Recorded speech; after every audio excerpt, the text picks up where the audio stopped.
Severe famine now struck the land, as had happened before in Abraham's time. So Isaac moved to Gerar, where Abimelech, king of the Philistines, lived. The Lord appeared to Isaac and said, "Do not go down to Egypt, but do as I tell you. Live here as a foreigner in this land, and I will be with you and bless you. I hereby confirm that I will give all these lands to you and your descendants, just as I solemnly promised Abraham, your father. I will cause your descendants to become as numerous as the stars of the sky, and I will give them all these lands. And through your descendants all the nations of the earth will be blessed. I will do this because Abraham listened to me and obeyed all my requirements, commands, decrees, and instructions." So Isaac stayed in Gerar. When the men who lived there asked Isaac about his wife, Rebekah, he said, "She is my sister." He was afraid to say, "She is my wife."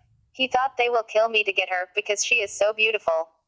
But some time later, Abimelech, king of the Philistines, looked out his window and saw Isaac caressing Rebekah. Immediately, Abimelech called for Isaac and exclaimed, "She is obviously your wife. Why did you say, 'She is my sister'?" "Because I was afraid someone would kill me to get her from me," Isaac replied. "How could you do this to us?"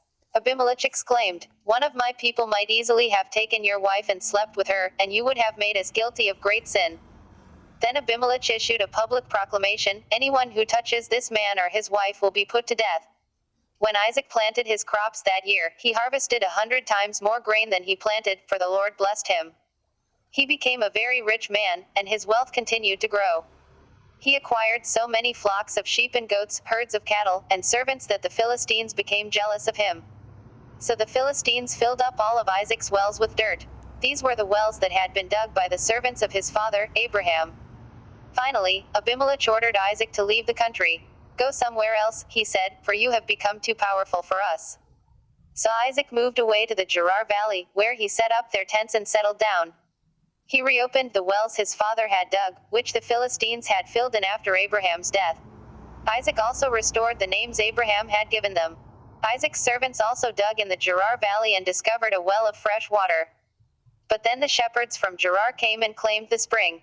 "This is our water," they said, and they argued over it with Isaac's herdsmen. So Isaac named the well Esek, which means argument. Isaac's men then dug another well, but again there was a dispute over it.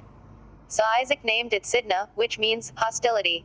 Abandoning that one, Isaac moved on and dug another well. This time there was no dispute over it, so Isaac named the place Rehoboth, which means open space, for he said, "At last the Lord has created enough space for us to prosper in this land." From there Isaac moved to Beersheba, where the Lord appeared to him on the night of his arrival. "I am the God of your father, Abraham," he said. "Do not be afraid, for I am with you and will bless you.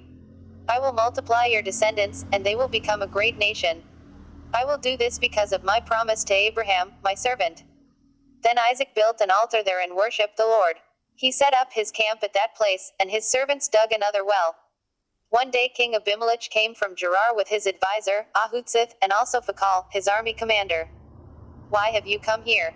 Isaac asked. "You obviously hate me, since you kicked me off your land." They replied, "We can plainly see that the Lord is with you. So we want to enter into a sworn treaty with you. Let's make a covenant. Swear that you will not harm us, just as we have never troubled you. We have always treated you well, and we sent you away from us in peace. And now look how the Lord has blessed you."